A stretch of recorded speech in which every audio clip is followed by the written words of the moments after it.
Hello, everyone. Welcome to Dynamic Character Productions' continued coverage of our 8th season Rites of Passage All-Stars. I'm your host of the Sunday show, John Millsip. I am joined by 3 amazing guests, all from production. I have literally beside me Dr. Carrie Underwood. Yay, doctor! Carrie. Yay! And my other 2 guests. I mean, we can't go a season of the Sunday show without having both fantastic, incredible alumni from Exile Island, because, you know, it is the best season we've done. Don't tell anyone else, but it is. We have Greg Langstine. What's up, everybody? Happy to be here. And of course, our runner-up from Exile and our queen of the exit interviews, Lilly Petzold. Hello. Goddess, right? Is that it? And we have to have 4 people on the Sunday show because there's just so much to break down with this wild merge we had this week. Yeah. Now, of course, all 3 of you were on production for this season. You all saw everything that happened behind the scenes. When we were coming into this merge, how did you think things were going to go, Lilly? Like, we had this Ignis tribe, this original Ignis tribe that was kind of flopping all over the place. They couldn't win a challenge to save their skin. They had been reduced to just 5 members, which some people might forget because, you know, Karen went off with the Osa tribe and Andrew went off with the new Ignis tribe. But they had their numbers reduced. They were grossly outnumbered by this original Fumo tribe. What were your thoughts going into this merge? Yeah, so this is a bit of a hot take for me, but I did not think that one of the 5 were going to go. I mean, we've seen it in Monte Carlo. We've seen it in Exile. This tribe that keeps winning, they want blood, right? They want the taste of Survivor that they haven't gotten yet. And these 5 are just trying to survive. And we kind of see that play out. The 5 sit back while the others are like, let's do this. Let's do this. We've seen it in a couple other seasons. So, you know, I think when you don't have a lot of time to go to tribal pre-merge, you want to like make a big move at the merge, and that gives those 5 a perfect opportunity to just ride the wave for a couple votes. Yeah, I mean, Greg, this is the first time we've had, because of the format of All-Stars, because we had the long game into the mini here, this was like the last hurrah of the long game here. We told them they merged on Friday night, and Saturday morning, they were getting straight into the mini rounds. What happened? Like, what happened in that 12-hour span that led to all of this craziness? Yeah, well, we kind of saw it, I think, the round prior, too. It's like, as you get further in the game, it's like, and the way that the format was that there would be the challenge one night, and then tribal for that round would be the following, like the first event the next day. And so after the challenge, you have the results, you scramble, you try to figure out a name, and names would get thrown out. There'd be 1 to 2 names. And then it seemed like everyone's reaction the next day would be like, what the hell happened overnight? Because those 2 names are not in consideration anymore. And it's now 2 completely different people. Like, what is going on? So I feel like with time, you know, you can change your mind a bit, but you also don't want to make a plan too soon, because if you set a plan in place too soon, that's not actually what's going to happen, because everyone's going to have time to evaluate how that original plan would have impacted their game. And they're like, wait a minute, I might be able to use that person and maybe an ally or 2 of theirs as a number for me. So let's make a last minute plan, maybe an hour before our tribal, and then let's try to stick with something like with that. So I feel like the time, like having the extra time gives people time to evaluate and change their mind. But now that we're in the mini phase, we're kind of seeing that you don't have that benefit. So it's almost like you have to go with like that first name you hear, or the first 2 names you hear. It's hard to make up a plan last minute in a mini. So yeah, I think that was kind of that transition between the long game and the mini. Yeah, and Carrie, Greg brings up a very good point here of that first name coming out, and with that time to like ruminate on it overnight, we see people changing it. And we see Kylie straight up saying that to Karen. It's like, if we vote Maddie out here, who was the original target of this group of 8, if we vote Maddie out here, we are destroying our game. Yeah. What, like, is Kylie right there? Like, do you think getting rid of one of these 3 original Ignis members that are tight from that swapped Fumo tribe, is that detrimental to Kylie if Lex stays in the game? Oh my God. Yeah. Yes. Oh my gosh. All season we're seeing Lex be like, oh, I don't know who I've made final commitments with. And I'm connected with literally everybody.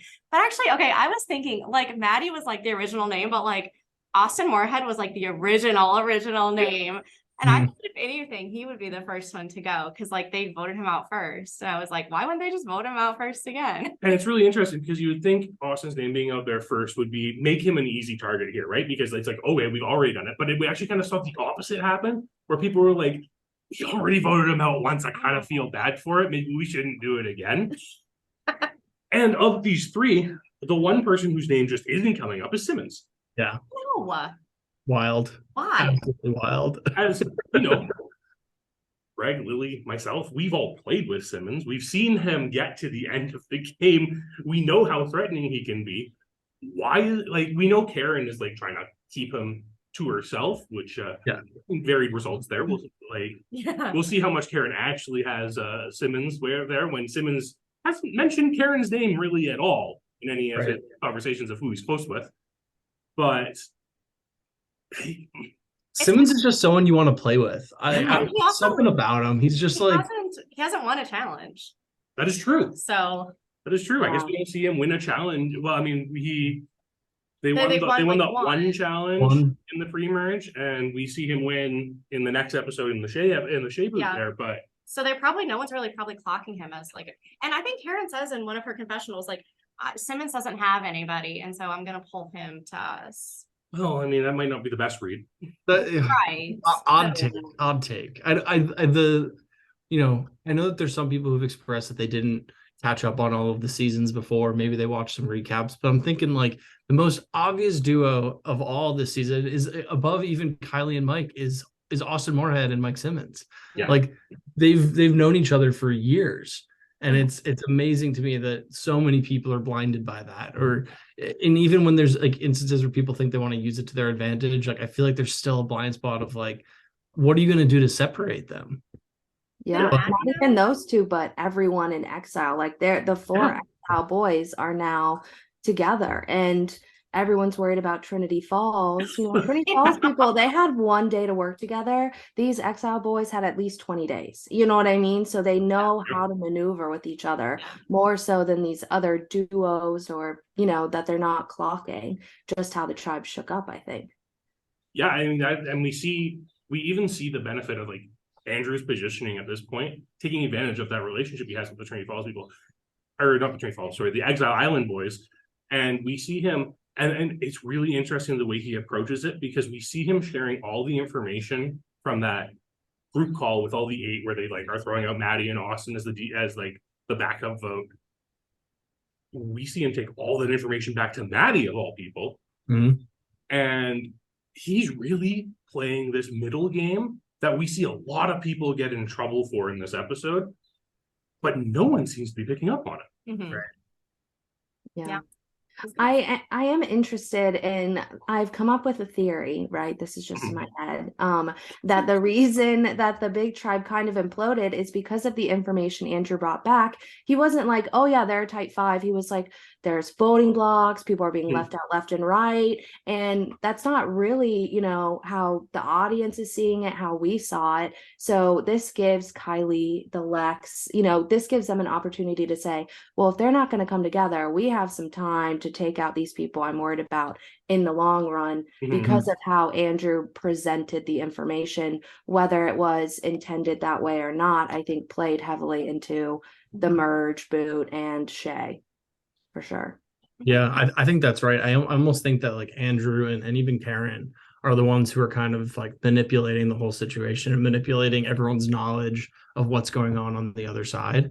And then, with the original Fumo tribe, especially with Lex, with Kylie, and with Shea, they were just such big personalities, such great social players, that's who you fear at the very beginning. Like, you don't fear a minority. You fear the people who are like, how they're going to be able to, no matter what, no matter who gets voted out, they're going to be able to figure out a way in. And like, you see that with Kylie and how well she's able to, just throw all of the attention onto Lex. And a lot of it's deserved. Lex was a big target from the very beginning. I think everyone was always a little cautious of Lex, but the fact that then in the next vote, everyone's always like, well, look what Kylie just did. Like she managed to skate by on that, even after getting to the as the runner-up of the immunity challenge. Like she's like so well-rounded, and I'm constantly impressed by Kylie's game, like every time I've seen her. Because like you don't expect it, but she's just, God, she's so good. She's so sassy. She's great and Yeah, competitive. she's had really,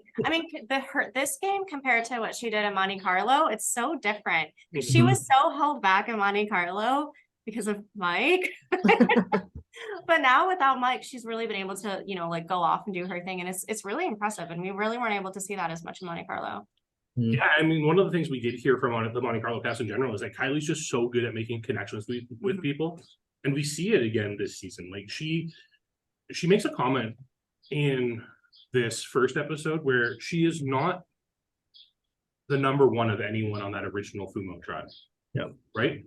But she's number 2 to a lot of people. And sometimes that's a better position to be in because people aren't noticing how close you are, right? And people don't bring to attention the number 2s in a lot of things, right? There's a lot of talk like, oh, Lex and Ashley are really close, but there's no talk of Kylie, despite the fact that Kylie has been talking to both of those two constantly throughout the entire game. Her ability to just get into a game and make people feel comfortable with her is one of the most impressive things we have ever seen, in my opinion. Yeah, she's a really great social player. And like we didn't get to see that as much in Monte Carlo. Like I had no idea. Yeah. And I'm like totally blown away by Kylie now. And I want to be friends with her now. Well, you heard it here, Kylie. Better hit up Carrie because she wants to be friends. She's also just sorry, just to like stay on Kylie for a bit. She's just been like spitting out like gold quotes like the whole like throughout. And I think especially in the last couple episodes, she's become a lot more prominent as like a character in the game. And just one that I've written down that I just loved was an interaction between her and Karen, where she says like Kylie's like, why would we get rid of Zucker? And Kylie's like, well, he lied to Lex. And Kylie's like, I don't give a fuck if he lied to Lex. Like, I want Lex out of here. Yeah, it's just funny. It's unexpected. She's just like, you think she's like some just like nice, sweet, like Southern lady, but you know, she's got a viper's tongue. Yeah, she definitely has that sass to her, and I think it's what makes her so endearing. I think it's like she kind of catches you a little off guard with what you would expect her to be, and you just feel really welcomed by her when you have a conversation with her. I want to circle back to this Ignis group here and how Andrew presented everything with them being divided. I think the best thing that happened for this Ignis group was that Danny boot. And just the way the Danny boot broke out, where Maddie was blindsided, so her and Simmons' relationship was kind of like really obscured by that, despite the fact that people probably should have picked up on it by the fact that Maddie's still there at the merge. But I think that really kept people a little divided. And like you had Andrew and Karen go to these separate tribes, so people just like weren't really pegging that these people could possibly be still working together. And we see it's like through different groups bringing them all together, but eventually we get to Karen talking about like the 5 she wants, and it's that Ignis or that Fumo 3 and Kylie and herself, and like Andrew's kind of clumped in there too, right, as a 6th. So it's just Ignis almost gets the original Ignis gets this advantage from just a natural vote happening, making it look like they're way more disjointed than they actually are. Yeah, and I think really a great thing that a lot of people on that tribe are doing, I think others are as well, but you look at Simmons and Mike and Austin, and you're like, oh my gosh, they're going to be like the 3, right? Those, we always hear like they're the bros. Mike, called them the failed fraternity. But what everybody doesn't know is, Simmons number 1 is Maddie. He's choosing somebody that people aren't going to peg that he's with. And I think a lot of people in All Stars are doing that, which is nice to see. They're not just going for who they played on Exile with or who they can talk about sports or Disney with, right? They're picking the people that nobody's going to peg. And I think that's what's making the merge harder to maneuver is people aren't really understanding who is more close than others. Because I'm going to tell you, if I was Kylie, I would think, oh, it's Austin Moorhead, it's Simmons, it's Andrew. Like they're going to be the ones. I would not peg Maddie at all. So I just want to say, like, for both Maddie and Simmons, that is like a great advantage that they have going in, that the Danny vote, like you said, really, has hidden as well. So if they can keep it together, I will be thoroughly impressed. Mhm. Well, and we even see another one of these more hidden relationships in Lex and Zucker in this merge episode here, because they had that day one deal, and you kind of have to wonder how close that is. But we see right here, like, Lex isn't completely committed to this deal. Zucker's committed to this deal because Zucker is leaking all this information overnight to Lex about what's happening on the other side. And this is kind of where the crumbling happens, is because of the information Zucker is bringing over. Mm-hmm. But enough of like this night before. Let's actually get to the first day of the mini. We're finally there, and this is so exciting. And we have long game players who have never played a mini before coming into this format. We have mini players who have just learned how grueling a long game can be, and now they're like, "Oh yes, my bread and butter. I've done this before. I know what to do here." We see that mentality switch. We see, I knew, taking the confessionals, you can tell when the mini starts, because all of a sudden everyone's confessionals get a lot shorter. Oh my gosh. Because people are just so anxious to get back into the rooms as fast as possible. Yeah, for sure. It's really funny. Like, okay, I found this one clip of like, so the mini starts, and it's there's a lot going on in this mini in particular, because there's this Kylie Lex battle, and Simmons is like, this is what a mini is like. I was not prepared for it. And this is like a mini unlike any other mini. Like, our minis are usually not like this. But he's like, what is happening? This is wild. Well, I just think the format that the team came up with just like plays into such a fun early merge, because they've had so many days to get to know each other or not get to know each other. There's people who are meeting for the first time. Like, Lex gushes about Maddie. He's like, I literally haven't spoken to her and I'm fully obsessed. And I'm like, Lex, I get it, me too. But it's like, but you have to like use, perceptions of what you think is going on. Try to see within a couple of seconds, like whether or not that's true, and if you can kind of rely on your gut instinct, and then just go with it, because you have a couple of relationships that you've developed in the game for a week now. But now it's like, okay, you have to evaluate who from that group you actually want to work with, who you think you need to cut, and how can you try to build a relationship with someone in a matter of minutes. And it's just cool to see people have to like switch their game style, and like, I think with the first two boots being Lex and Shea at the top of the merge, it's like it kind of highlights like those players were playing great long games, like great like pre-merge games, but once you flip to the mini, like that's not the same style. And like it's clear that some people were not preparing for a mini style and some were. Well, we even see that in Lex's first season in Trinity Falls, right? Where even like he's playing a mini already, and we cut that even shorter. And in the boot, he goes home when Emily just like throws his name out, and everyone's like, yes, okay. And that's like the spirit of the mini, right? Is the vote can change and be determined so quickly just by like a name being said. So when it's almost like that pre-thought of, okay, let's get out these like three who are on the bottom, easy, we'll get them out, then we can start taking each other out. If those aren't the names that are first said in a round, there's no chance they're going home. Like you have to be, it's very rare that the name said in the middle of everything is the person who goes home in a mini round, right? It's usually the first name said or the last name said, and just however everything falls at that point, right? So it's really interesting seeing how much everyone was still in long game mode preparing for the mini. They were thinking a lot of like, okay, what do we do once we get to day 2 of the mini? And then the mini happens and like all plans are off. I also want to circle back on what you said about Maddie and Lex, because Lex, we saw in the group call, said that Maddie just seems like such a charmer and everything. And like, that's why he's okay with voting her out of the merge. Well, I'm going to dunk on my sister here from a production standpoint for a second. She did not record that conversation with Lex she had that night at 1 o'clock in the morning, where Lex told her literally everything about the tribe dynamics from Fumo. Oh, Wow. Yeah. That's unfortunate. hopefully she can use it then now. Now that he's out and she's in, we'll see if it can come to good use for her. Yeah. Yeah, absolutely. So there was also this and I know I said we'd move on to the mini day, but there's one thing we have to really talk about, and it's this Zucker's test, right? The test that he failed to Lex about the code that Ashley told him. This code that Ashley, Zucker, and Shea came up with, Lilly, is a numerical code something that would work in a mini?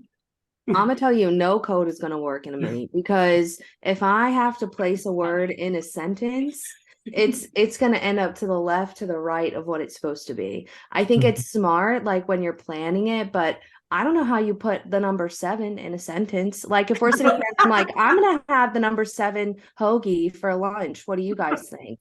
I'd be like, yo, this girl, there's something going on. I think it's a great plan, but it's someone who hasn't played a mini coming up with a code. Yeah. I had all the footage in front of me and I was like, I cannot figure out how this code is going to work. And I was like, what is like, how is this going to work out? And like, it didn't, but like, okay. Also, it clearly, like, it was not a code among 3. It wound up becoming a code among all 11 people knew about this. Yeah. Well, and I don't know if they knew the specifics of the code, but they knew there was a code. And once you know that there is a code, like, those 3 people are sus as hell. You're like, what is going on? Like, why are you coming up with all these like tricks and things? Like, that's just like yeah, exactly. And the fact that Kylie uses it to say that Zucker failed this test to Lex because Ashley told Lex about the code already and Zucker didn't tell him about Karen was someone. Karen's in the chain of somewhere. So convoluted. So convoluted. And like just listening to us describe that, it's no wonder these people started going after each other. They're just ready to lie about each other all over the place. Especially if you find out that your name is on the code and you think you're working with these people, it's like, why would your name need to be on this code? Like, yeah, I don't like. I would get offended knowing I was a 5 and not a 2. Like, what does that mean? You don't think of me? Yeah. Well, it's really interesting because the way they determined the code, I don't know. So behind the scenes things, when the merge happened, we decided we wanted to know a couple of things of how people were thinking. So we sent every cast member the same 2 questions. We want you to rank your trust of everyone left in the game. And we want you to rank where you think everyone's kind of positioned in the game. And all of these players thought this was something for a challenge. They were trying to game it. We as production had to constantly send them messages like, no, we actually just want to know what you're thinking here. Think of this as like a text confessional. Yeah. We just want to know what you're thinking. And they spent, probably a good hour, like talking with each other, trying to like figure out how they're going to gamify it so that they can like figure out this challenge later on. And we are sitting on a Zoom call as production, just like after we've announced the merge, being like, guys, just tell us what you think. All we know is this, so we can start speculating on what's going to happen. Right. Yeah, we just want some we want your inner thoughts. We want your like perception of where the game is. It's the new chapter is starting, but they all just. The game just stirs up paranoia. But like every like message you get from the host, everything they say, every name that changes on Zoom to something else, like you're just always have to be constantly looking out, because if you're not, you fall behind. Yeah, exactly. But this question is essentially what determined this code for these 3. We just all came up with the rankings for it, and they used that as they said that's our determination for the code. That's the piece I was missing. Yeah. I just like, you're better off using household appliances numbers. Like, oh, sorry, my vacuum's in the view. You know what I mean? Like, I just Ash is going home. Go ahead. Keep going, Lilly. I was just gonna say, I was watching the VL and they were talking about, is production gonna allow codes in the future after seeing this? I say go for it. You think a numerical code is gonna work? I want to see that play out. Okay, I want to see you pull that off. Yes. Well, it's really interesting because sometimes having a sister on the cast gives me a little more insight, and Maddie Simmons and Austin also came up with a code, Mm-hmm. but Yeah. their code was little things. It was like touch your nose for yes, or touch your ear for no, or put your hands behind the back to signify that your name's been said by people in this group. Mm-hmm. Oh, I touch my face all the time.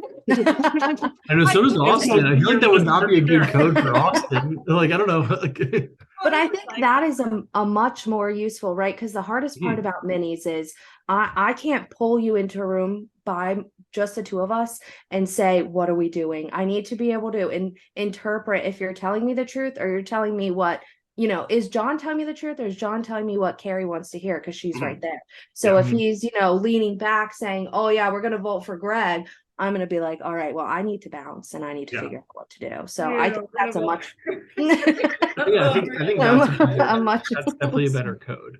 Yeah, and it's simple too, right? It's not a code to determine who they're voting for. It's to confirm things, which I think is a much more elegant way of approaching it. Because then you don't have to like check your notes to make sure you know who number 8 is. There was even in episode 8, Shea's boot, when he has a conversation with Austin, he's like, hey Austin, I gotta reset the challenge at Exile. If you ever want me to use it, I think he said put your shades on, like put your sunglasses on. So it's like, little moments like that. It's like I think in the past I've seen people playing with their hat, like whether they put a hat on, they know they're going home. Well, Jonathan and Victoria had their glasses cue for the idol in Monte Carlo. Right. So I think I think that's like a clever way to get around it if you can really make it work. But yeah, no, the code was funny. It just like stirred up chaos and everyone was mad. Like everyone thought Lex was mad at Zucker, but Zucker's still coming back to Lex being like, I'm not mad at you at all. Like, I don't know. And still votes with him against Kylie and at the merge. So it's just like, I don't know. It's just funny. It's really interesting because there's this point where I was cutting out all of the clips from the merge, and there's this point where in one Zoom call you have Andrew saying, guys, I just got this message from Lex, and like they know everything we just said. So somebody here yeah, like Zucker's just sitting there like, and Zucker's the one just like feeding everything to Lex in this point. It's so funny. But we spent so much time on this pre-merge. Let's get to the merge. So we start the day off, and We's production, we weren't sure if we wanted to be a final 2 or a final 3 this season. We hummed and hawed about it because we had both in our seasons. We couldn't decide which was better for our Castaways. So we said, you know what? Let's just let them decide. Let's just let them decide. Lilly, how did you think this vote was going to go down? I think I'm surprised only 2 people voted for a final 2, mostly because when we were talking about it in production, I was the one pushing for a final 3, and I felt like I might have, there might not have been as many as me in production. So I thought that it would lean towards 2, but I thought it was interesting, and I liked that they still showed what everybody voted, even though it had been determined about halfway through. Yeah, Carrie, what do you think is the benefit of seeing how everyone is here? Oh, okay. Yes, I can answer that question. I thought you were going to ask me the benefit of a 2 versus 3. Oh, good. Okay, you can handle that one. No, it's I mean, it's interesting because like, what if you like promise a final 3 with someone and then you vote final 2, right? Like that's going to be telling something. So it's good to kind of know like what people are thinking. I don't know the benefits of a 2 versus 3. My mind doesn't work that way. So Greg. Yeah, well, I in DCP have never made either a final 2 or 3. Thanks, Lilly and Rustic Glam. But no, one thing I want to point out is like I wonder if the result would have been different if voting was private, which I think could be something fun to play with in the future. Because I think, like Carrie said, if you're for example, Simmons, Maddie, and Austin, where you just came off of a 3, you've been saying you're a 3, or that's kind of an idea you might have in your head. If you show up a final 2 card, I feel like that would raise alarm bells of being like, oh shit, like they're closer with that other person in the 3 than me. Same thing with Zucker, Shea, and Ashley. Like all 3 of them voted for final 3 as well. They seem to have been a tight 3 at the top of the merge, and for pre-merge, if you put up a 2 card, that's alarming. And so like in some ways I'm like, come on, you babies, like go for a final 2. Just like duke it out. Let's make it exciting. But I think it's like the right game move at that time for public voting. 3 is going to give you more chances to get to the end. If you're good at challenges, you have to win 1 less challenge, but you might still have a bit of a leg up. Final 2, you could put yourself in a situation where you're up against someone who's not as competitive. If you can win a final 3 challenge and then knock out the other big threat, and then you kind of take the lesser threat with you, then you've got an easier way to win, perhaps. But I don't know. It depends on your game. I think I probably would have. I think I just called them babies for going for a final 3. I think I picked a final 3 too, just because I think my risk in the game is kind of like in that end game, and so I would want to increase my chances of getting to the end. So I probably would go for final 3 too. I think that's the real interesting thing with the point you're making there, Greg, is that a 3 just increases your chance of getting to the end. And we've seen in Survivor history, not just DCP history, but we've seen in DCP history too, Final Tribal Council matters. Like, as much as people want to say it doesn't matter, Final Tribal Council matters. And just getting the opportunity to pitch your case can win you the game. So I see the benefits of 3, especially for those larger targets, because especially if those larger targets are in smaller alliances, right? Like a 3 or a 4, you need their numbers essentially to get to that point in the game. So it's harder to cut them once you get closer down, right? So I see the benefits of a 3 versus 2. I thought it's very interesting then that we have Kylie and Lex, the people whose names are out there at this point in the game, voting for 2 instead of 3. 3 is safer, right? Yeah. But then there's other people like Simmons and Austin who have gotten 3rd in games before where there were final 2s. And they're like, if I just made that final, if I was at Final Tribal, like who knows what could have happened. And so I think for them, like I doubt they even really hardly considered like a final 2, because they were like, I'm not getting screwed by a final 2. I'm not doing that again. Absolutely. So let's move along. We get into our first, but technically second individual immunity challenge, because we had that one in the first episode that was also individual immunity. But it's a classic. It's a DCP classic from our long games, and we've adapted it to the minis afterwards, in which contestants have to stand without vision for a while and then try to get as close to a number as possible. And let me tell you, we've run this. This is the 4th time we run it. People are really bad at counting, right, Lily? Yep. Ooh, that was some shade. Listen, I can't be great at everything. So if counting is what I'm bad at, I'll take it. Just don't give me a numerical code. Yeah. Legend has it. Lily is still standing. It's a tough one. And one of the harder things with this type of challenge is figuring out when people exactly sit down. And that's because based on like certain setups and stuff, some people, their chair is so high that if they stand up, it looks like they're still sitting down. Some people, stand really far back, and then it's very clear when they sit down. But if they're far back from the screen, maybe they can't hear what's happening at that point. So with this challenge, especially with like the twist we decided to throw on this challenge, it was really important that in the descriptions for the rules, we indicated, okay, when you're going down, you have to like wave your hands or you have to say something to indicate you're sitting down. Sitting down by itself isn't enough here, because we need something to help differentiate who's doing things at once. And it gets a little close here because we can't do an all-star season without harkening back on Exile Island. So we have Exile Island this season. And in order to determine who goes to Exile Island is the first person to sit out of this challenge. And boy, oh boy, was it close. Yeah. Carrie, how close was it? 2 frames. 2 frames. 2 frames. And I just have to say, Alex is very adept at watching people in challenges and being able to differentiate correctly who sat down or who indicated they were out of the challenge first. Because Shea just moves his hands and waves just before Kylie does. It's so close. And Lex is going for it too. It was so close. Lex ended up on the floor. He dropped. Yeah. I mean, it really changed like the outcome of the vote. No, probably. So if Kylie's not there, does Lex go? Without someone like screaming from the top of the roofs, like get Lex out. Like do people coalesce around that? If Lex is out, is Shea then the target at the merge, or does Kylie become it because she had kind of started to speak out and then the target's not there anymore? So it really impacted the game. Absolutely. Then we get another classic children's story narrated by Ian. The true story of the Three Little Pigs. Of course, a classic that everyone should know. It's a good one. That's a really good one. It is a good one. It is a good one. And we have Shea on exile solving a puzzle. And, we gave him the entire round for this. So he had, from the moment he was out of that challenge until the end of Tribal Council to solve this puzzle. And he didn't need that much time. It only took him about 12 minutes. Yeah, it was pretty good, yeah.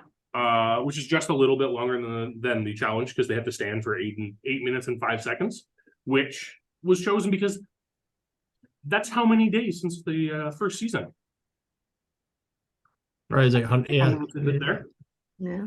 So Shea took about 12 minutes. Yeah. But we had to see one of the things in DCP we've had some experience when it comes to word scrambles at this point, and how long some of them can take. So while the puzzle might not have seemed that difficult, we've assumed that with word scrambles before, and they have gone on for an hour and a half. So we decided to give the full round to Shea rather than just to the end of the challenge. Also, he was safe from the vote, so he had to be removed. There had to be some detriment to essentially gaining free immunity and an advantage on top of that, which is why we see him lose his vote in the next round, which he doesn't tell anyone about. Yeah, I forgot that happened. And he redecorated because he was bored. So he sold all his plants behind him. Yeah, it was good use of time. Yeah. I mean, I think what's interesting about this advantage is that, and we see it, a lot of people can drop at the same time. Like, we had an option for an advantage in exile. And I remember I asked every single person one-to-one, are you going to take the advantage? If not, are you okay if I take it? So I was able to, figure out, okay, it's just going to be me and Mackenzie. So I think that risk is worth it. But you have a minute to decide if you're going to sit down. And do I think somebody else on this tribe is going to sit down? You don't really know. So I think that it's funny, no one went to the high rollers room, but 3 people dropped for this challenge. If turning it to an individual basis makes the risk more worth the reward. Yeah, I really remember that advantage you got there, Lily. Another side to this challenge is that, at the early merge, some people don't want to win immunity. You want to continue to hide your threat level in some of these challenges, or you just don't even want to be a name on the radar for anyone. So it's kind of an easy challenge to throw as well. You just don't sit down. And I don't know if that was really the intent of what, at least half of the people playing who didn't sit down at all, or if they're just really bad at counting and keeping track of time. But it is a strategy worth considering. It's not good to win every challenge, and if you could just stand up with everyone else and kind of go unnoticed, it's a benefit to some people's games. Yeah, absolutely. Now, Lily, you were a freshman member on Exile Island with Shea. Anything else exciting happen while he was solving this puzzle?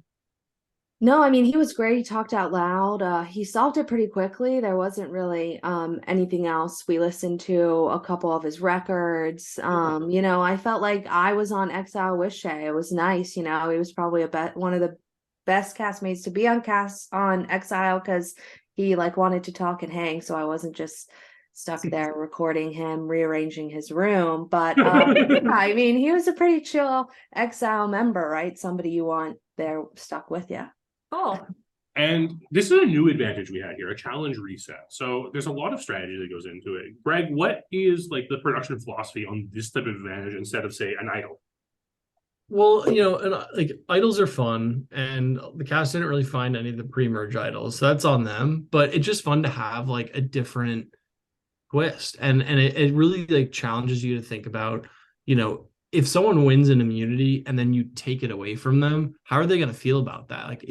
When do you want to actually play a challenge reset? Do you want to do it at a challenge where you're at the you make it close to the end and you think you can actually improve, or are you trying to take a win from somebody because you want to target them? So it's just an extra layer of strategic and social game that comes into it. or maybe you're giving your ally a chance at winning the challenge or something. So it's just a fun extra dynamic to the game that hasn't been seen before in DCP. So it's just keeping people on their toes a little bit without like massively changing like the game itself. Because we told them that they couldn't use it at 8. Yes. Why? We'll talk about that. Can't say that yet. Yeah, we'll talk about that next week. Okay. Right. I don't remember. Well, so let's sure we talk about that. No, I will. Yeah, we will. For sure. But having that note, I think there's a reason for that. But Shea, starts to predict, he's like, maybe there's a double boot at Final 9. So there's not a Final 8 challenge. And so it's just fun to like throw in these little things. And then they just run with it. Like, I don't even know if we intended for that to be a thought in anyone's mind when we planned that you couldn't use it at Final 8. There's another reason, which, the audience will find out about. But it's just funny to have people like start kind of thinking of every extreme and every possibility for like why you can and can't do certain things at certain points in the game. Carrie, what's the best use of this advantage? I think the best use for me, if it's something that like if something crazy happened, like if I'm like throwing cards and Millie runs up and grabs a card midair, but I'm like, I would be really good at this challenge, I would ask to reset it. Okay. For me personally, that's how I would imagine I would use it.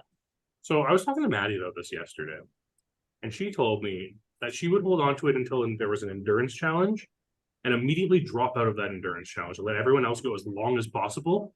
And then reset the challenge when everyone's tired and she's not tired and could go for that longer. So smart. Yeah, I think we see Shea say that too. And I think that's really a smart way of doing this. Your initial thought is, oh, well, if I get second, I can do it again. But you're right. Do it where you are instantly done. Give yourself time to figure out how to make this challenge work for you and reset it. That's so smart. I like the endurance one. Make sure everyone's tired. Then you do it. Yeah. Well, speaking of advantages, this was not the only advantage found in this episode. We had Zucker finally find an idol. Finally. And what I have here is I have him explaining exactly how he found it. So let's get into this week's secret scene.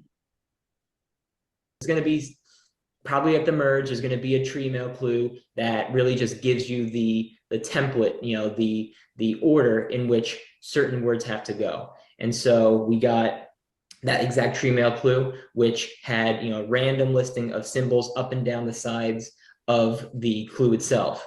And what I did was, again, I wrote the words associated with the symbols that it came on the clue with, and I just put them in order. And let me get my handy dandy notebook here. So it read, ask host for blank for question mark allowed at tribal to gain safety. So one of two things were going through my head, which was number one, either there was something I missed along the way with that question mark, but I double checked that clue. There was nothing that came about and nothing that I was able to gather from other people that led me to believe I missed something.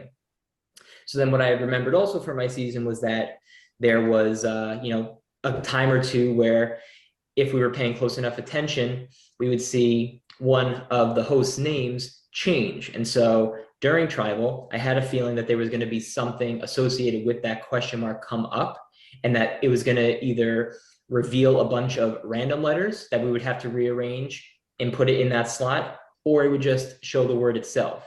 And so I noticed for Alex, his name had changed to question mark equals hug. And so I threw the word hug right in that sequence, and it read, ask host for hug allowed at tribal to gain safety. So I waited my turn, waited my time. I wanted to try and make it as lighthearted and easygoing as possible, not come at it aggressively. And basically, when it was the opportunity to speak before we had to go cast our vote, I said to Alex, I said, hey, Alex, can I have a hug? And he played it off great. I then said, yeah, because I sure as hell could need one, right? Trying to lighten the mood, trying to get people, again, to not suspect anything more than it was just a kind of funny statement, right? A funny question. So there you have it. That's how it's very similar. We had a similar clue in Exile that I solved on a my first call with Greg. Mhm. That was awkward. But yeah, production kept giving clues in tree mail every day, and we saw it come up earlier. We saw Maddie ask for safety at tribal council. A little too eager there, you had to wait till the whole clue was there. And now the interesting thing is, when we do tribal council, we make sure to ask every single person a question, a pointed question, just so we have content for all of them, but also so that like everyone gets an equal opportunity to speak at tribal council. Well, when we have an advantage up for grabs, we had to figure out a new way to start it, because who you ask first is you're giving a decided advantage to have an opportunity to speak. So as we're preparing this tribal council, we're like, okay, how do we do this? Like, who do we ask first? Like, if we pick someone who we're fairly certain hasn't picked up on this because they haven't talked about it at all, do we, like, we don't want to interfere with the game. So we come up with the idea of, we're going to start tribal council, and we never do this, with an open-ended question. And Alex delivers it great. No one says anything. Yeah, he's just like, how's everyone doing? Right. No, and we were just because so many people, as soon as tribal had started, like literally everybody was DMing host being like, can I have a hug? Can I have a hug? Like things like that. But no one wanted to say it out loud. And so Alex is like, so how's everyone doing? And we were just waiting for like this huge chorus being like, can I have a hug? But no one didn't did. happen. No one did. So then Alex proceeds with tribal council, asks everyone an individual question. No one answers anything. Yeah. Greg, did you think anyone was going to get this idol at this point? I was like shocked, because you're right, behind the scenes we're seeing everyone talking about it, and it's fun having this like season-long clue, because everyone picks up on it at different times. Some people pick up on it like day one, they're like, bold letters, this means something, and it just carries on. People are talking about it, and then you finally get to the point where like it can pay off, and everyone's just sitting there, and I'm like, what are you doing? Like, Lex, Kylie, you're telling us in confessionals and in like host messages and production messages that that there's this thing where you need to ask for a hug to get a clue, and you think your ass is going home tonight, and you're not asking for it. Like, what are you doing? Come on. And I think production, we're all just like sitting there like on the edge of our seats being like, who's gonna get it? Who's gonna get it? Because I think we assumed someone would say something, and then like it hits a beat when Alex is like, all right, I guess like we're gonna go vote, and then we're like, oh my God, there's no one's gonna say anything. And Zucker finally speaks up. And I think, not because it was Zucker specifically, but we were just like celebrating, being like, yeah, someone finally like had the balls to like go for it and get it. And it's just great that it was Zucker, because like he was losing an ally that round. So it's kind of good buffer for him. So it's exciting that he was able to get it. And he was someone who was kind of on top of it from the beginning anyway. So it was nice to pay off, to have it be someone who had like was really trying to go for it the whole time. Lily, would you go for such a public idol? I mean, I think it depends on my place in the group. I am not a like in your face player. I wish I could be, but I'm not. I'm surprised Kylie didn't. Kylie can call out Lex till the cows come home, but she won't ask, and that might be that she didn't solve it, I don't know. But these players that are normally out there and are willing to put their game out there are the ones that are not saying it. So it's interesting, a player like Zucker, who I think is fairly quiet, he moves under the radar, he's the one that takes this idol, I think is amazing. It shows that at some point you kind of got to stick your neck out there, and good for him, you know what I mean, for doing it, because clearly nobody else was willing to. So I think maybe if I was him, if nobody did it, even in their questions at the end, I'd be like, maybe no one knows, like maybe I'm the only one that knows, and so then I can get away with it. And Kylie tried, right? Like, wasn't she like kind of? She was DMing for it. Yeah. Okay. Wasn't there wasn't someone in tribal saying like they're like safety, immunity? Yeah, Lex. Give it to me. Lex, like, was it Lex? Lex did that. Yeah, I think. Like, safety, God, you're so close. You're so close. And then as soon as Zucker was like, "Can I have a hug?" Lex was like, Yeah. Well, let's talk about Lex and Kylie here, because this war blew up, and audience, let me tell you, you do have no idea how much this war blew up. Because the way our scramble rounds work in a mini, everyone has until all confessionals are done being recorded. So really, the players can dictate how long these scramble rounds are. Like, we're going to push them along in their confessionals, but if they're giving us some good details, we could stretch it out a little bit. Well, the first 10 minutes of this scramble round, everyone's in the same room. And Lex and Kylie are just going at it at each other. They are yelling at each other. They are calling each other out. Everyone else is just quiet, just watching this train wreck happen. And then eventually they break off and people start talking. We see Kylie pitching, with Ashley in the room that, hey, Ashley will never be available to you guys as long as Lex is in the game. These type of things that Kylie's doing. Kylie's going really aggressive here. It's quite impressive what she's able to do here.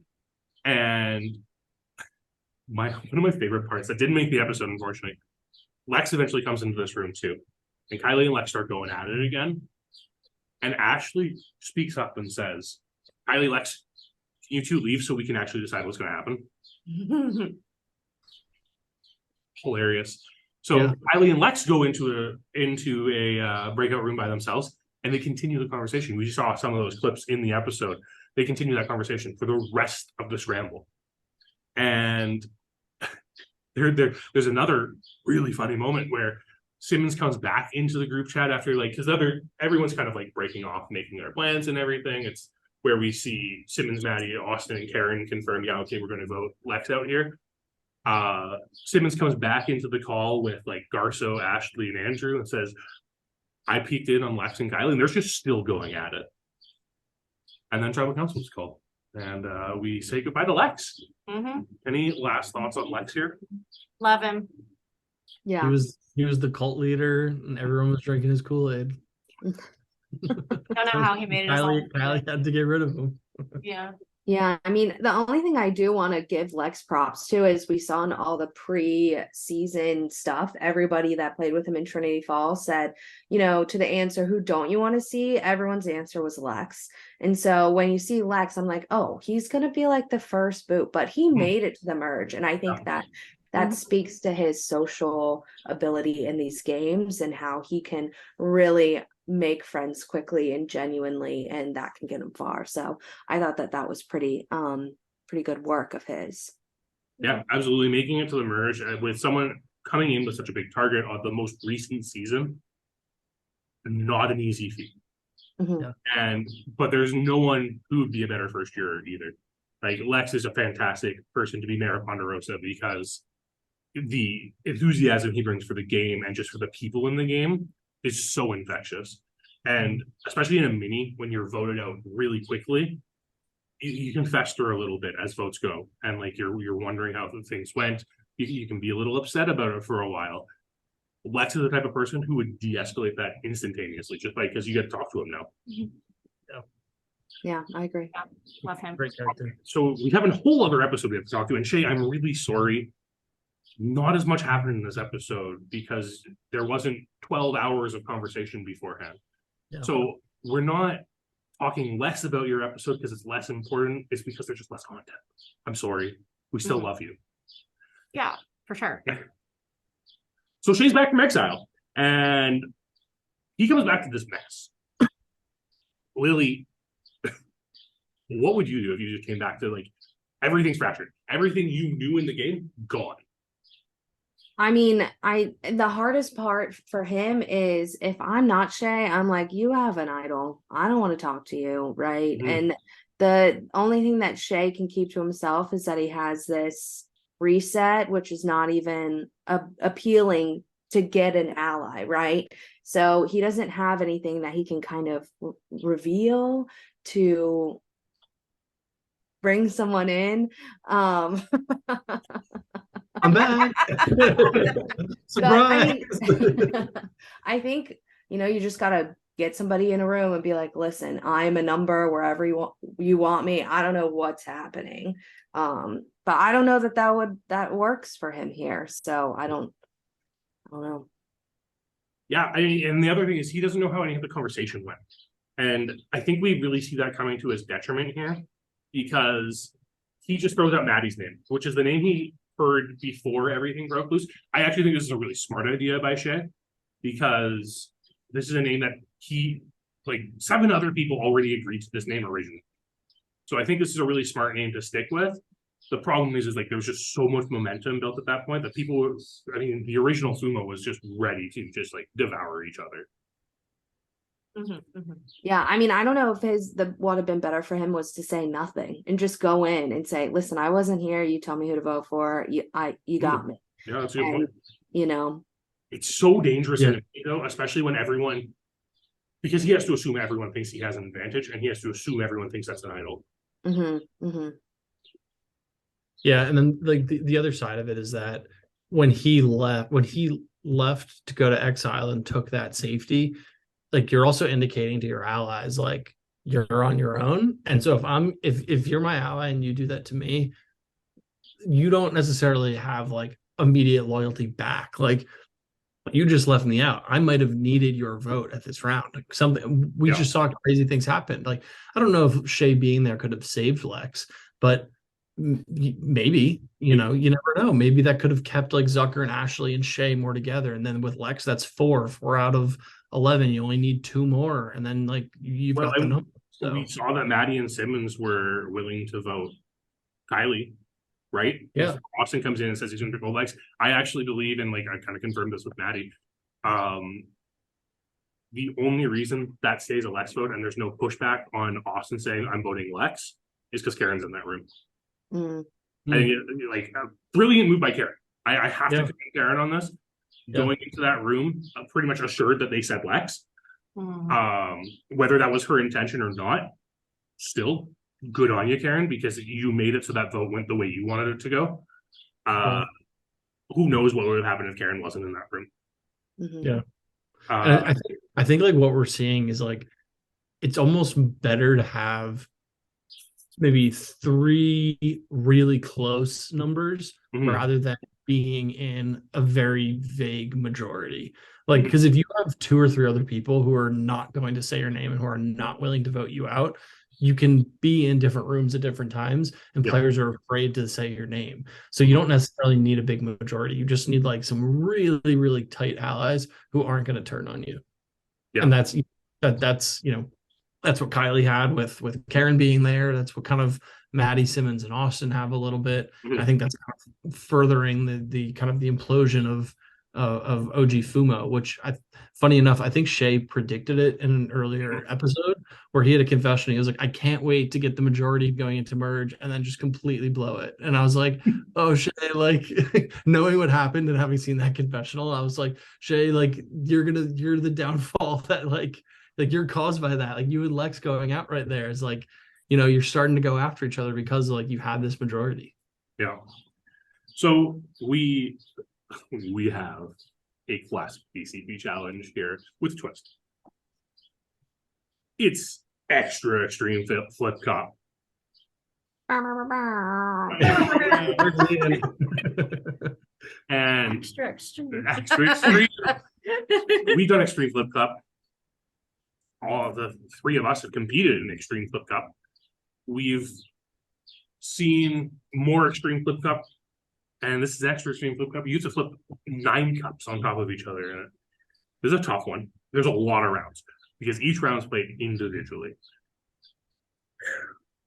Carrie, we already saw at the beginning of this game, Maddie really sucked at flip cup. Oh, okay. One of my favorite things during the challenge, Maddie's like, if not the first one out, she's like one of the first one out. She's the first. Okay. She's first. And as soon as she's out, you hear Ian be like, oh, Maddie. Because first round is the easiest round. You just have to flip 1 cup on top of another. Yeah. No, just flip 1 cup. That's right. It was just 1 cup. It was just a single flip. Just one. Well, at least you know which way to put the cup this time. Yeah, she's learned.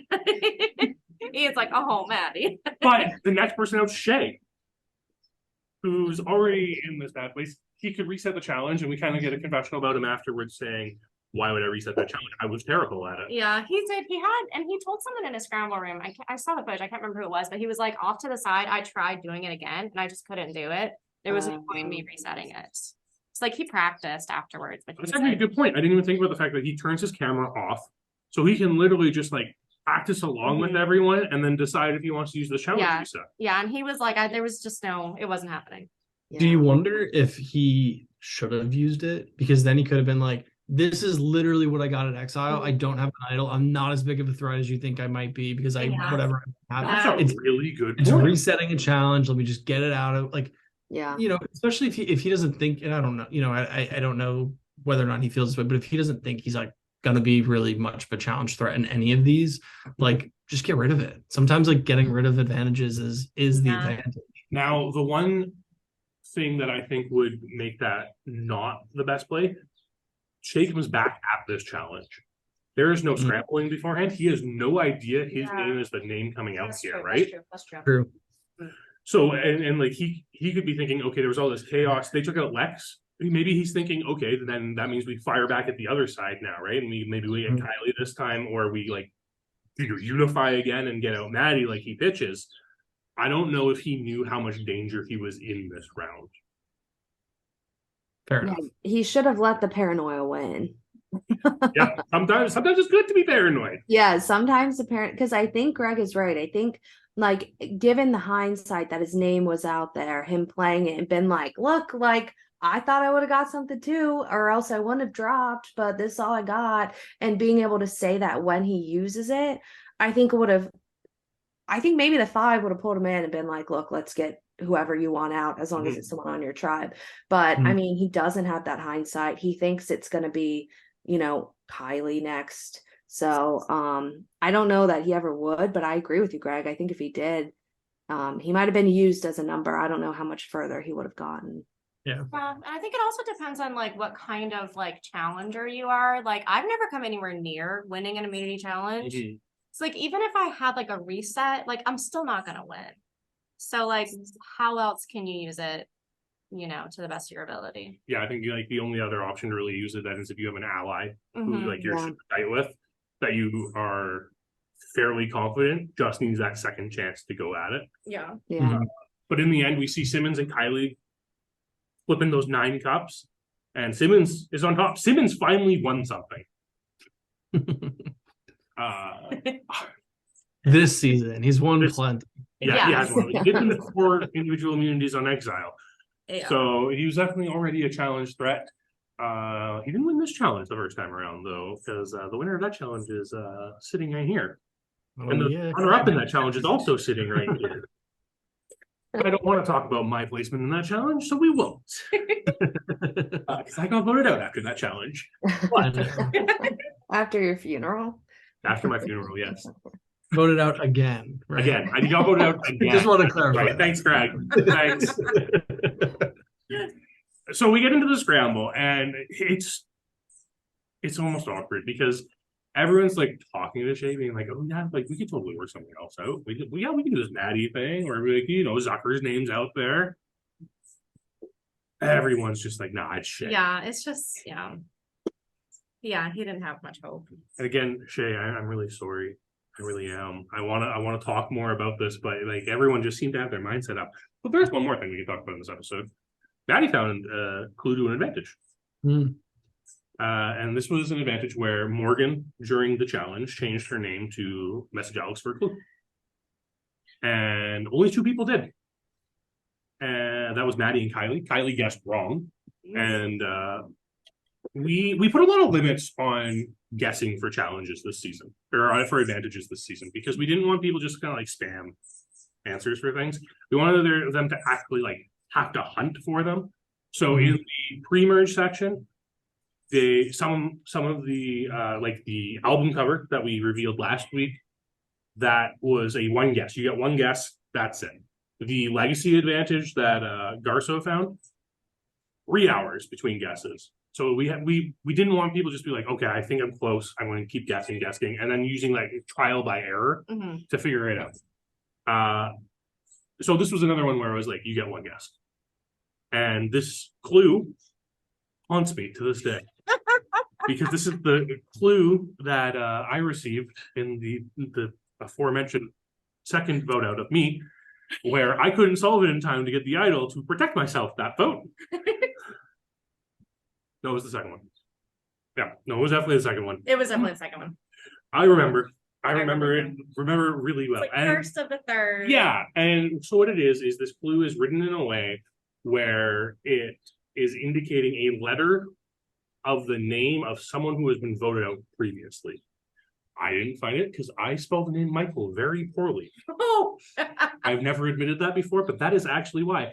Because in Exile Island, the clue said, I will negate the vote. I spelled Michael wrong. I will negate the vote. I'm like, well, that can't be it. I must be wrong. Yeah. Yeah. And Yeah. I got voted out. So happens sometimes. But now the other Millsip has a crack at it. We'll see how she manages with it. Mm. Yeah, and then we get to tribal council, and Shea, you moved all those plants into your living room just to be sent to Ponderosa. Yeah, and he did try to make a final push of like, I have an idol, don't vote for me. And like, you know, I get it, like desperation kind of sinks in. You're like, what maybe anything I can say is gonna keep me safe. But like, does that ever work? They just throw If you one if you have an idol and you want like just play it. just play Yeah. If it, you just play it, then you can, you know, yes, he didn't have a vote, but like then you know someone else will go home. It's not you. If you're And gonna threaten yeah. right there at the end, like it's just too last minute, I think. You either gotta do it when you're scrambling or you just play the damn thing. Mhm. I have a Obviously, he didn't question. have it, but- Yes. Okay, let's pretend that he had an idol. Everyone votes for Shea. Shea doesn't have a vote, so all of the votes are negated. Is it a wheel with everybody else on it? It would be, except that didn't happen at this Yeah, vote, Zucker- because I know. No, That would have been Zucker fun. voted for Wouldn't Shea. it? The only vote outside of the vote for Shea was Maddie putting a vote on Zucker Mhm. because her name was out there as the person Shea was pitching. So Right. she was confident everyone was voting Shea, but just in case he had an idol, because she didn't know he didn't have a vote. Mhm. Right? So, but just in case he had an idol, she put a vote on Zucker so that if Shea did in fact put a vote on her, she would be safe from rocks because she Yeah. doesn't want to go to rocks when she's not safe because she got rocked out of her first game. It was so smart. And then on top of that, you know, obviously unintentional because she didn't know that Shea didn't have a vote. Yeah. But now it's like she voted Shea. Shea voted Zucker. That's how it went down. And like Yeah. she didn't vote Zucker, so she continued to work with Zucker. No one should be able to find that out, right? Unless she tells anyone. But Yeah, she it's could a blame good it way on to Shea. hide unintentionally. So it worked out for like twice. Yeah, and then that's the thing, right? With Final Tribal Council is votes are read that are consequential, right? Usually, if we don't read all of the votes, it's because the remaining votes are for whoever is getting the majority votes. Yeah. You can assume you know what the vote count is at that point. So, yeah, logic stands that that vote must have come from Shea. Mhm. Yeah. Interesting. There is one more thing in this episode that I want to talk about because Shea did tell one person about his advantage. He told Austin, and we talked about it a little bit with like their shade signal. But Austin right afterwards is like, I don't believe that at all. That is the stupidest advantage I have ever heard of. So Lilly, let's like dig into this reset a challenge advantage. Is it the stupidest advantage you have ever heard of? Okay, I don't think it's the stupidest advantage. Had I been Austin, I would have said the same thing. Yeah. I would have been like, you're telling me you went to exile, totally screwed the pooch on your like fellow alliance members, and you got to reset a challenge. I'm not buying it. You have an idol. I can't trust you. I think that would be my deduction. I think it's a fun advantage, and I think it's something we haven't seen before, which is what All Stars is for. But I get why Austin said that. I almost feel like it is such a weird thing to claim the advantages. It has to be true, right? Like, who would make that up? Yeah. Because like you said, Lily, Shea. it's something Shea would. Shea would make that up. You're right. He would. That's like the one unfortunate thing he has going for him. He is probably the only person on the cast who could completely tell the truth there, and no one would believe him because he would actually come up with something like that. Yep. Mhm. Yeah. No, but I get it, right? Like, who makes that up? Yeah. But that's just like the fun thing about advantages and twists in general is that because until they're played, you don't actually know whether or not they're real, because there's also like rules. I mean, at least in this mini era, like you can't be text chatting or anything else with people. So like it's just what you say. It's just what you tell people. It's like, yeah, I found this advantage. Like you can't hold up a piece of paper and show them that you have it, because that doesn't exist. It's just, it was a text message, but you can't show that to people. So it is fun that there's just like, there's a whole layer of, you could lie about advantages, you can be truthful about advantages, and people think you're lying. We're seeing it on Survivor 44 with Jamie, how she's like, I have an idol, but we know it's fake, and then everyone thinks it's real, and then she gave it away, and then she's like, I don't have it anymore, and they're like, yeah, right, full of shit. Like, it's just funny because it's, you always have to assume that people have the most, right? And then it's like, how are you going to play around that? Yeah, absolutely. Well, I think we're nearing the end of this stuff. Anyone last words about Shea? I love him.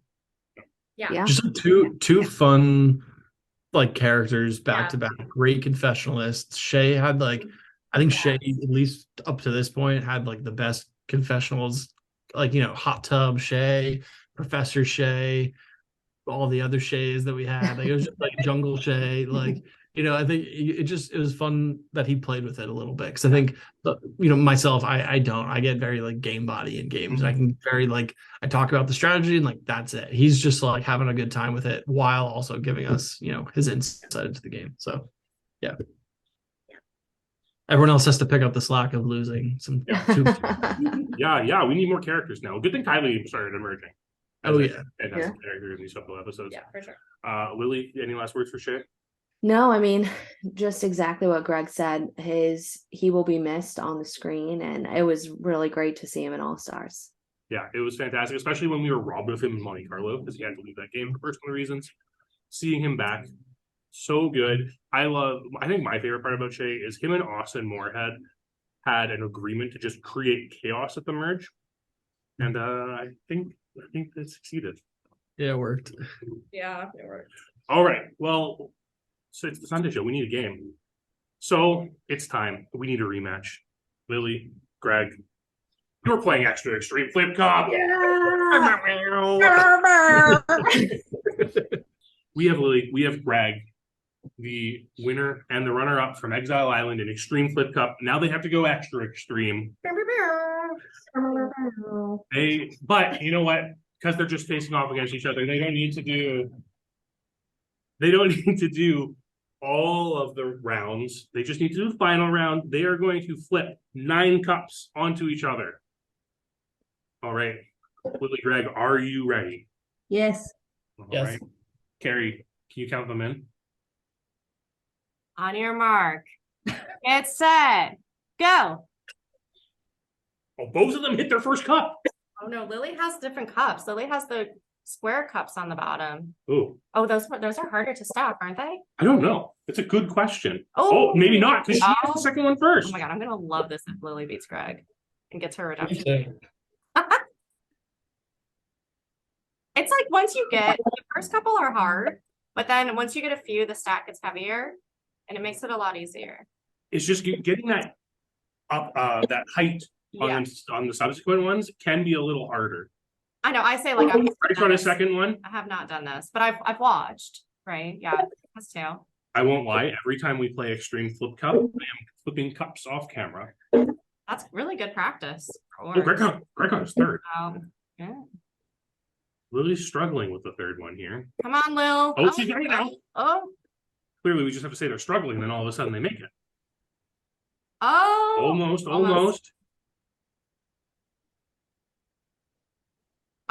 Yeah, that counts. So where are we at? Greg has 3. And Lily has 4. Okay. Oh, Greg has 4. Tied again. This is really close. Is Greg sitting? Yeah. Yes. Oh, Greg's got 5. Lily's got 5. Chelsea. So Oh, Greg's got 6. We're at that point, it has that weight. The stack's not going to move as much anymore. It's more just the placement of the stack. That counts, Lily. That counts. What do you do? So Greg's at 7, Lily's at 6. Greg's at 8. Lily's at 7. Greg's at 9. Greg holds his title. He keeps it in. Greg, congratulations. Lily, that was an incredibly valiant effort. That was great. I It tried. was still close. You got 7. It was very close. That was like intense. I need to play. I know. I know. I'm like, Yeah, well, this is what production does in our free time, everyone. We just we actually do. All right. Well, it's the end of the Sunday show. You know what that means. It's time for this week's MVPs. But we have 4 of them this week because there are 4 of us here. So, I mean, it's only fair. Lilly, you give us all the exit interviews. How about you give us the first MVP of the week? Okay, so my MVP of the week is going to be for Karen, because I think Karen really got the votes off of Kylie. She's really playing both sides and utilizing her relationships that she had before this game really, really well, and somehow doesn't have a target on her back yet. Or still, I guess still is a better word. So I think that she's in a great position after these 2 episodes. All right. Carrie. No, I'm not gonna say VIP. MVP. Oh my god. Your MVP. My MVP is Kylie. I feel like that needs no explanation. I just like what she did, I think is really impressive with blowing up Lex's game. And that she can be so outspoken, and you know, she did a good job. She did a great job, and she's hilarious. Love it. It's definitely Kylie. Greg, who have you got this week? I'm actually between Karen and Kylie. I think Ooh. they're like, so I'm trying to decide who to give it to. Just for being a little bit more out there and flashy, I'm going to give it to Kylie. I think she's putting herself actually in a really good position numbers wise, especially if she's got, you know, some of the OG Ignis people who might need to work with her for numbers. And then she's got her relationship with Karen. She's got a relationship with Ashley a little bit. So yeah, I think I'm going to give it to Kylie. Yeah. And she also did really good at the challenge. Yeah, for sure. I mean, my one concern with Kylie is I don't know if Kylie sticks around if Karen doesn't go into that one breakout room. But Karen did. And you know what? We definitely use confirmation bias here sometimes. So I do think Kylie played phenomenally in this round. But I'm actually going to give it to someone who was a little more under the radar, who I think played exceptionally well, especially when you compare it to their first time with a merge in DCP. I'm giving my MVP to Andrew this week. Yeah. I think the way he handled him in this merge, he took his time with that new Ignis tribe to gain connections, which was giving him information, and he put himself in a position where he could help dictate any votes that were going on. He was able to inform the Sumo 3 that like where everything was going, whose names were coming up, what everyone was thinking, and also where like divides were in that group. And in that second episode, we didn't see confessionals from Andrew in the second episode, but we did see Zoom calls where he is very succinct in the way he's speaking. He's just approaching the mini really, really well. Mm-hmm. Yeah, Andrew's playing great, and it's nice to see him get past the merge vote. I think, and I agree. I think he's setting himself up really well. I think so too. There's a lot of people playing really well. There are. We're at a point where it's just a bunch of heavy hitters going at it all the time. Yeah, it's a lot of fun. Yeah, I mean, it has been the entire season, but it's shown at this point like we are really in for an exciting merge here. I agree. Yeah. Well, with that, that's the end of the Sunday show this week. Thank you, Lilly, Greg, Harry, all for joining me and discussing this wild week. I'm looking forward to talking about it again. But everyone, thanks for tuning in. Make sure you like and subscribe. You can catch our main episodes on Mondays and Thursdays. We have exit interviews on Wednesdays and Saturday with Lilly. And of course, you'll find me every Sunday. Have a wonderful night, everyone.